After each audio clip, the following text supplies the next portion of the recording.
They say the Civil War ended in 1865. The cannons went silent, the flags were lowered, and the nation declared itself reunited. But for some men, the war never ended. It simply changed shape. For Jesse James, peace never arrived. The battlefield followed him home, into the fields, the towns, the banks, and the hearts of a country still bleeding under the surface. This is not the story of a folk hero born in songs. This is the story of a man forged by violence, betrayal, and a nation that demanded unity without healing its wounds. Jesse Woodson James was born in 1847 in Clay County, Missouri, a land divided long before the first shot of the Civil War was fired. Missouri was not truly north or south. It was both, and therefore neither. Families were split. Neighbors turned on neighbors. Loyalty was not inherited, it was enforced. Jesse grew up in a household shaped by contradiction.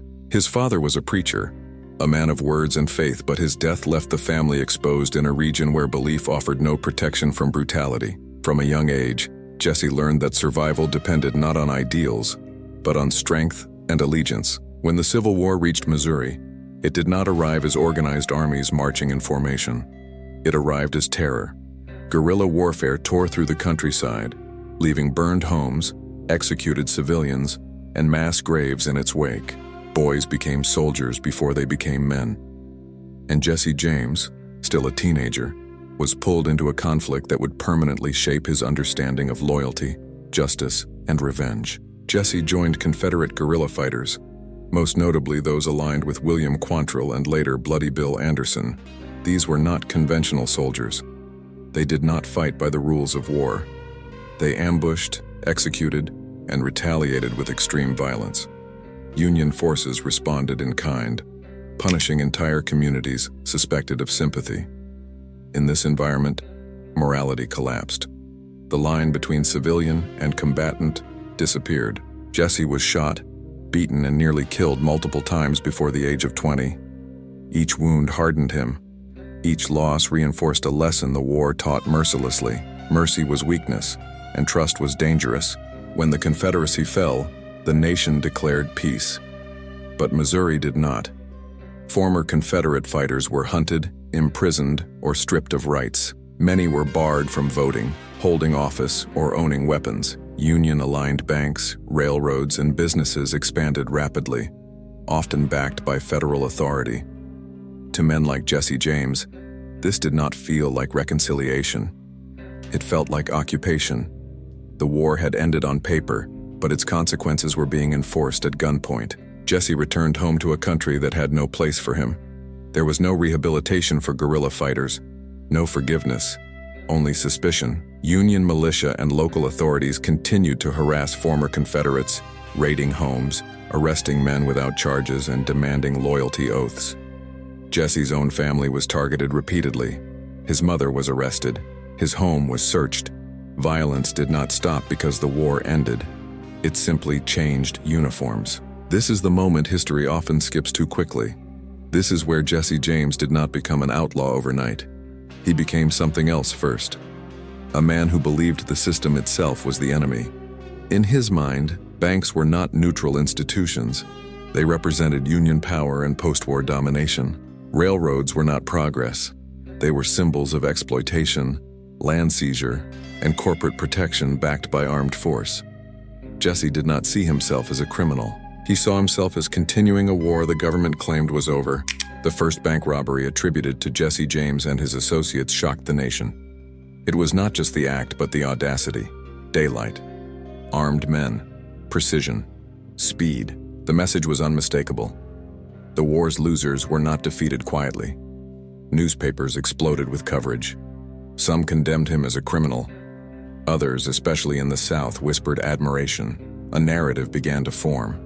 Not entirely by accident, Jesse James understood the power of story. He wrote letters to newspapers framing his actions as resistance, not theft. He cast himself as a defender of the common man against powerful interests. Whether this was belief or strategy mattered less than its effect. The public listened.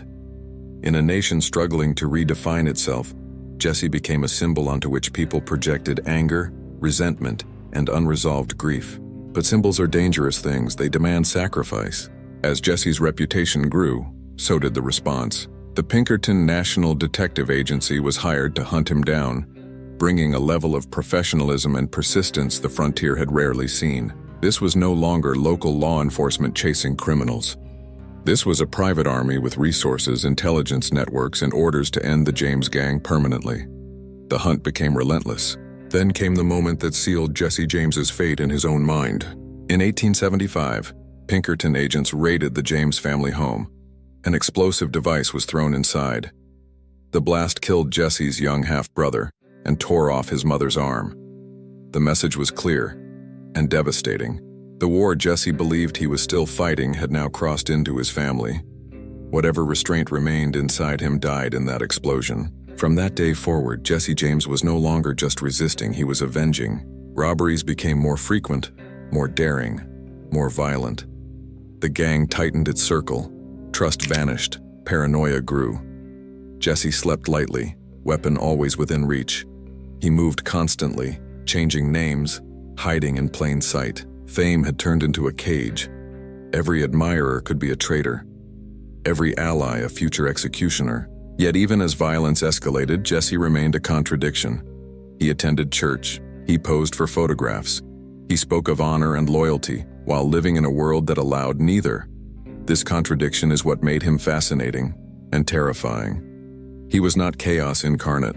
He was order twisted by war and never untwisted. America watched him closely, unsure whether to condemn or confess through him. Jesse James was proof that the Civil War had not truly ended. It had simply moved underground, into resentment, into memory, into men who could not lay their weapons down because no one had offered them peace. And somewhere ahead, waiting quietly, was the final betrayal. The kind that only happens when a man has lived too long surrounded by enemies and ghosts. Because the most dangerous moment for Jesse James was not when the nation hunted him, and he began to believe he could never be hunted again. As Jesse James's name spread across the nation, the man himself began to disappear beneath the weight of his own reputation. What started as retaliation born from war scars was now something far larger, far more dangerous. Jesse James was no longer just an outlaw moving through Missouri and the border states. He had become a national obsession. Newspapers followed his every move. Politicians used his name as proof that order was under threat. Railroads and banks painted him as the face of post-war chaos. And the public, divided and restless, watched closely, unsure whether to condemn him or quietly admire what he represented. This level of attention changed everything. Robberies were no longer just crimes. They were spectacles. Each bank raid was analyzed in detail, each escape exaggerated into legend.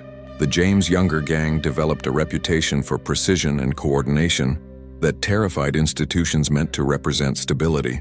They struck quickly, vanished efficiently, and left behind more questions than answers. For many Americans, especially those still bitter over the Civil War's outcome, Jesse James became a symbol of defiance against centralized power.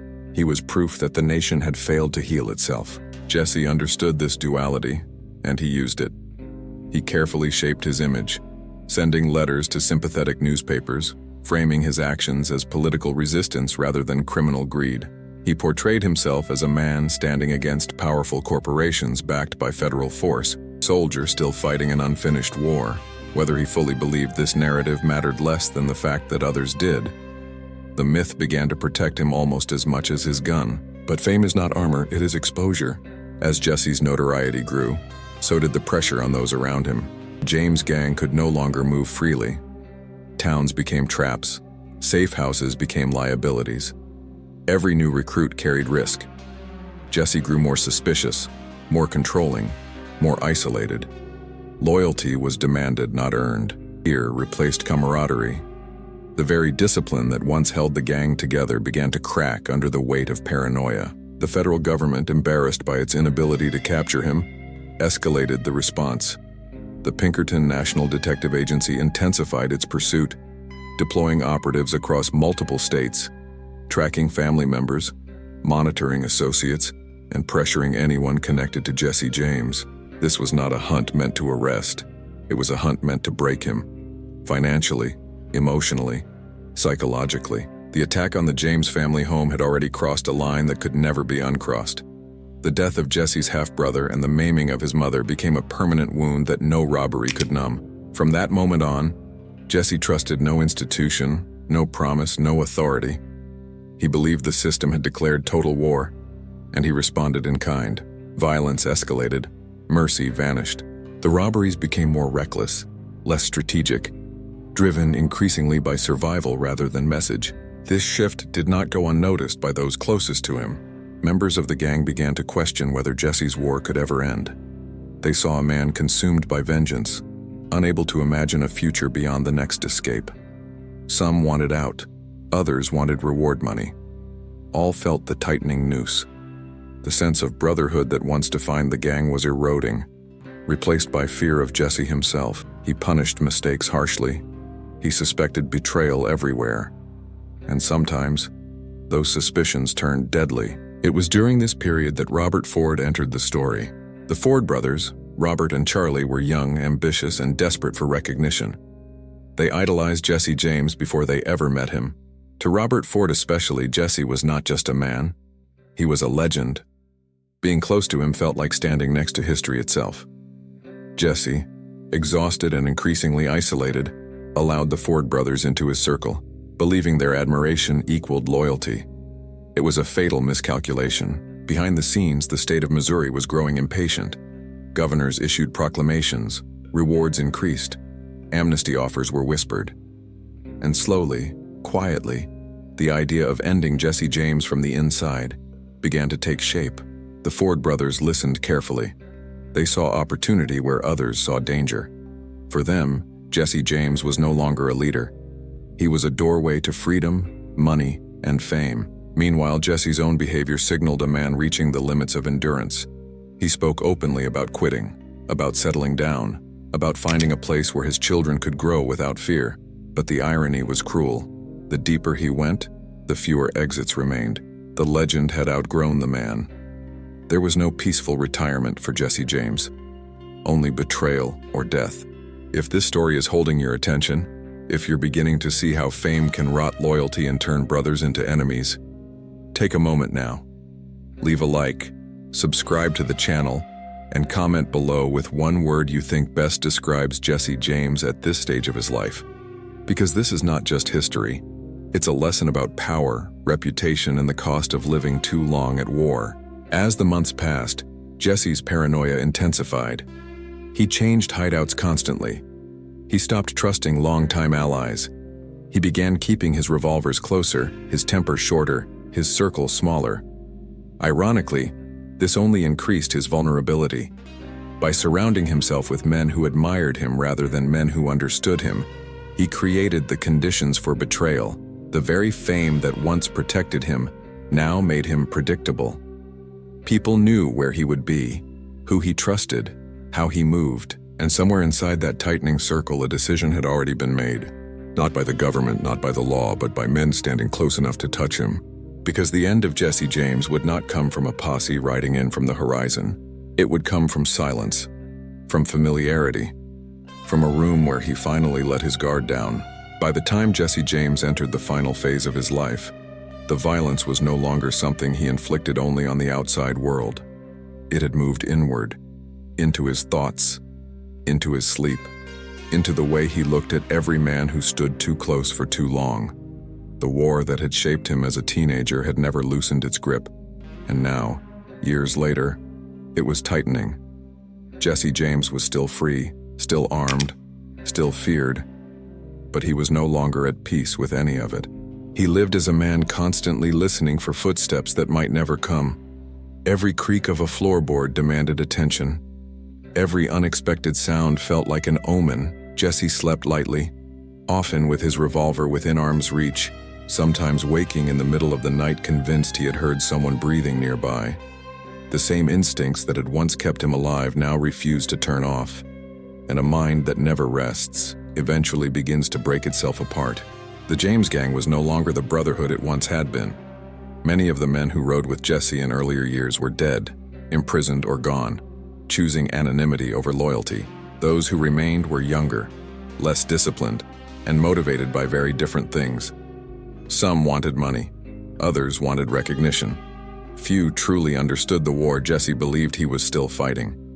To them, the robberies were crimes of opportunity. To Jesse, they were acts of survival in a world that had already declared him irredeemable. This difference in perspective created a quiet but growing fracture. Jesse became more controlling, issuing orders without discussion, enforcing obedience with fear rather than trust. He tested loyalty constantly, watching reactions, measuring silences, reading faces. Sometimes he was right to be suspicious. Other times, his paranoia created enemies where none existed, but the frontier had taught him a brutal truth. A single mistake. He preferred to be feared rather than surprised. At the same time, the pressure from the outside world intensified. Rewards for Jesse James's capture grew to unprecedented levels. Newspapers speculated openly about who might betray him first. Politicians spoke his name as a problem that needed a permanent solution. The hunt was no longer about enforcing the law. It was about restoring the illusion of control to a nation still haunted by the aftermath of civil war. Jesse James had become an embarrassment that needed to be erased. Ironically, as the pursuit became more aggressive, Jesse began to speak more openly about stopping, about ending the robberies, about settling down somewhere quiet. He had married, had children, and those children changed something inside him that violence never could. For the first time, Jesse imagined a future that did not involve running. But imagining peace and reaching it are two very different things. Every attempt to step back was blocked by the same reality. The legend could not retire even if the man wanted to. This internal conflict deepened his isolation. Jesse trusted fewer people with his thoughts, and when he did speak, his words were often contradictory. One moment he spoke of escape, the next of revenge. One day he dreamed of anonymity, the next of striking one final blow against the institutions he despised. This instability did not go unnoticed. Those close to him sensed that the man they followed was exhausted, volatile, and increasingly unpredictable. Robert Ford watched all of this carefully. Ford was young, observant, and deeply insecure. He admired Jesse James, but his admiration was poisoned by ambition. Standing beside a legend had not given him meaning. It had reminded him of how small he felt. Every time Jesse spoke, every time others deferred to him, Ford was reminded that he would always be second. In a world that rewarded notoriety, Ford began to see a terrifying possibility. The only way to step out of Jesse James's shadow was to end it. The state understood this psychology well. Quiet conversations took place. Promises were hinted at. The idea was never stated too clearly. Plausible deniability was important. But the message reached Ford all the same. There would be reward. There would be forgiveness. There would be a future. All he had to do was choose the right moment. Meanwhile, Jesse's behavior became increasingly reckless in subtle ways. Not reckless in gunfights, but reckless in trust. He allowed men into his home. He let his guard down in moments of domestic routine. He began to believe that the danger was always external. A posse, an ambush, a stranger. He did not want to believe that betrayal would come from within his own walls. That belief was not ignorance. It was fatigue. The house in St. Joseph, Missouri became both refuge and trap. Jesse used an alias. He tried to live quietly. He spent time with his family. For brief moments, the outlaw disappeared, and a tired man remained.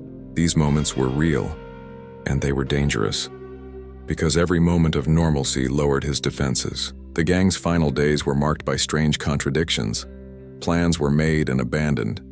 Jobs were discussed and postponed. Jesse sensed something was wrong but could not identify its shape. His instincts told him danger was close, but his mind was too tired to see it clearly. He checked his revolvers more often. He slept less. He watched Robert Ford more closely, but not closely enough. There is a particular cruelty in the way legends fall. They are not defeated by overwhelming force. They are undone by small, quiet decisions made when they are most human. Jesse James did not lose because he misjudged his enemy's strength. He lost because he misjudged their proximity. In the final weeks, Jesse spoke less about war and more about rest. He rearranged his house. He talked about moving. He believed, or wanted to believe, that the worst was behind him, that the nation had grown tired of chasing ghosts, that the legend had finally outlived its usefulness. But history does not forgive legends for wanting peace. Every step Jesse took toward normal life made him more vulnerable. Every moment he spent unarmed, distracted, or domestic erased the advantages that once kept him alive.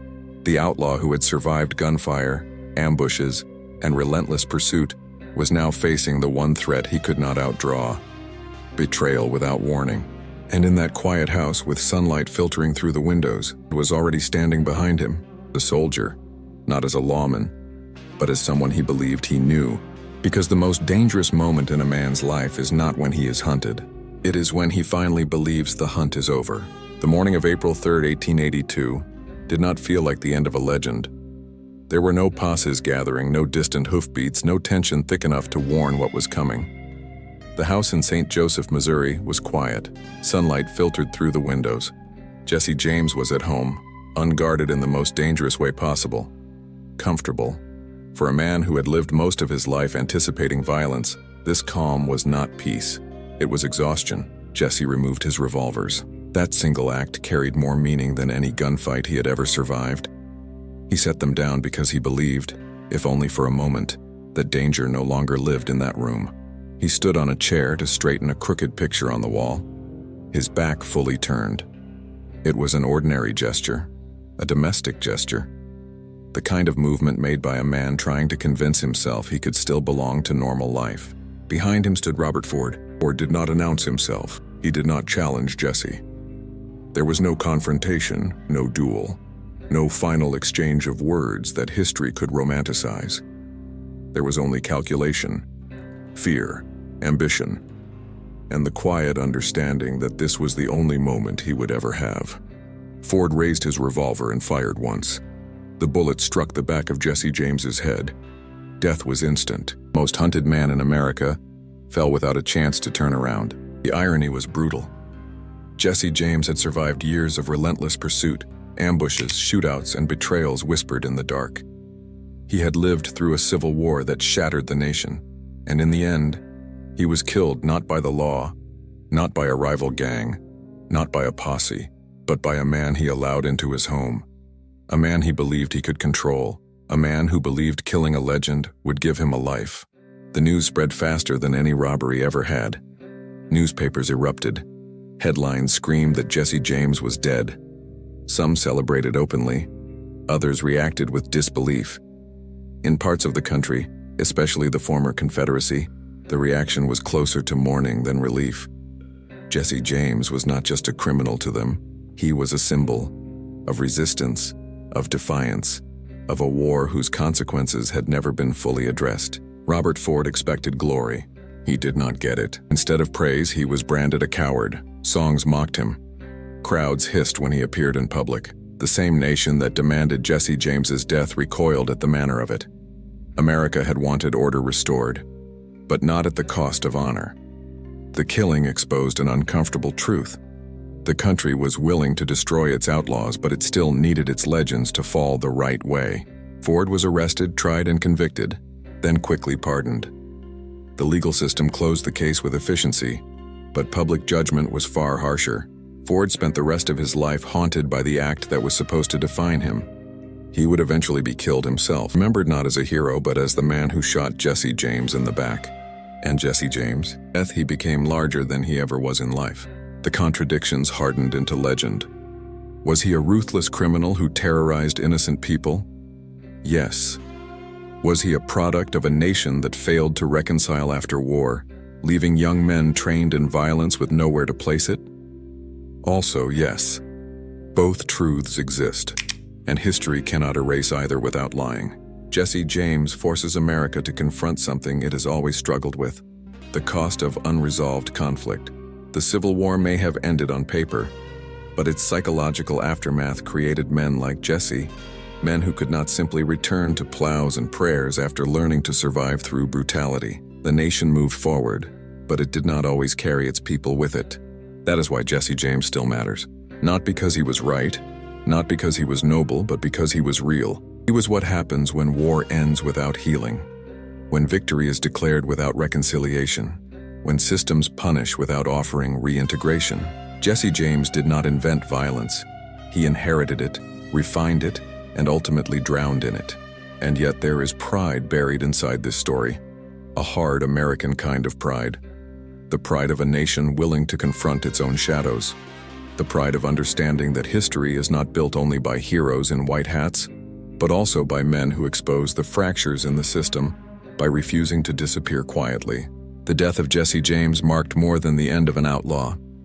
It marked the slow closing of the Wild West itself. Railroads expanded, law centralized, vigilante justice faded.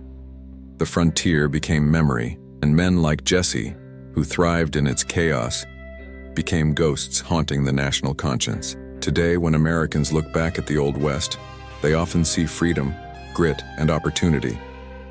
But beneath that image lies another truth, one of pain, division, and consequences left unresolved. Jesse James stands at the center of that truth, a reminder that progress always leaves casualties and not all of them fall in battle. If this story made you uncomfortable, reflective, or thoughtful, that means it did its job. Leave a like to support real American history told without simplification. Subscribe to this channel if you believe the past deserves to be examined honestly. And comment below, do you believe Jesse James was shaped more by his choices or by the war that never truly ended for him? Because understanding the Old West is not about glorifying violence. It is about understanding what it cost to build a nation. And some costs are still being paid.